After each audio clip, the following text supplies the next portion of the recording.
English में इसको बोलते हैं सिमेट्रिक मैट्रिक्स, इसको बोलते हैं स्क्यू सिमेट्रिक मैट्रिक्स। अब सममित आव्यूह और विषम सममित आव्यूह क्या चीज है, क्या फर्क है वो देख लें आप। मान लो कि कोई एक मैट्रिक्स है ए, आपने उसका ट्रांसपोज किया और वापस आपको ए ही मैट्रिक्स मिल गई, तो इसका मतलब क्या होता है बेटा, इसका मतलब ये होता है कि जो ए है ना वो सममित आव्यूह है।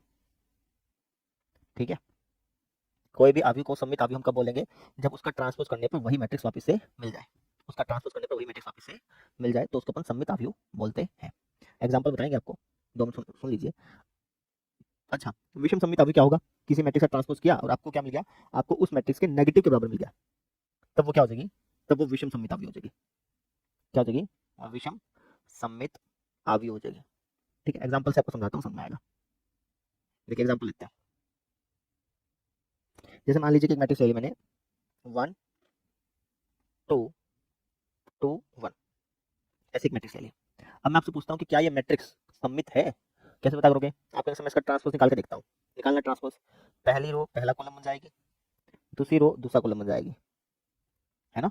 पहली रो उठाई पहला कॉलम बना दिया, दूसरी उठाई दूसरा कॉलम बना दिया। हम क्या देख रहे हैं बेटा कि ए और ए ट्रांसपोज दोनों बराबर ही है, देखो ना दोनों बराबर ही तो है।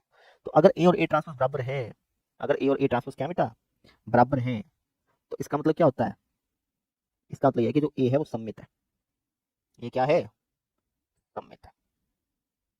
कोई भी आव्यूह सममित है या नहीं है कैसे मालूम करोगे, उसका ट्रांसपोज लेना, अगर उसका ट्रांसपोज उसी मैट्रिक्स के बराबर आ जाता है तो सममित है, नहीं तो नहीं है। जिसका बराबर आ गया तो सममित है भाई। ठीक है, अब एक एग्जांपल लेता हूँ, इसको मैं बी नाम दे रहा हूँ। मैंने एक मैट्रिक्स ले लिया बी, जिसके अंदर एलिमेंट है जैसे कुछ ऐसे ऐसे एलिमेंट है ऐसे। ठीक है, अब मैं आपसे पूछता हूँ कि क्या ये विषम सममित आव्यूह है, कैसे पता करोगे।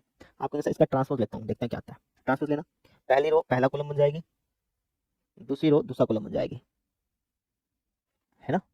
अगर आप इसको ध्यान से देखें तो इसको लिखना चाहूँ तो ऐसे लिख दूँ क्या, इसमें से मैं काम करता हूँ, इसमें से मैं माइनस कॉमन निकाल लेता हूँ।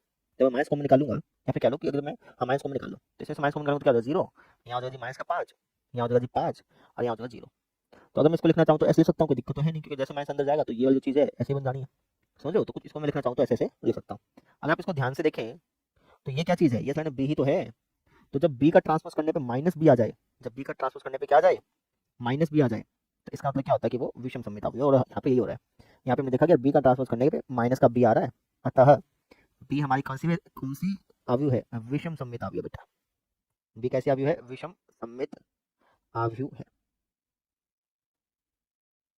समझे, किसी भी आव्यूह को अगर चेक करना हो ना कि सममित है नहीं तो उसका ट्रांसपोज लेना, अगर वो मैट्रिक्स उसके ट्रांसपोज के बराबर आ गई तो सममित है, और अगर वो मैट्रिक्स उसके ट्रांसपोज के नेगेटिव के बराबर आ गई, जैसे बी का ट्रांसपोज लिया और नेगेटिव बी के बराबर आ गया, तो विषम सममित है, सिंपल।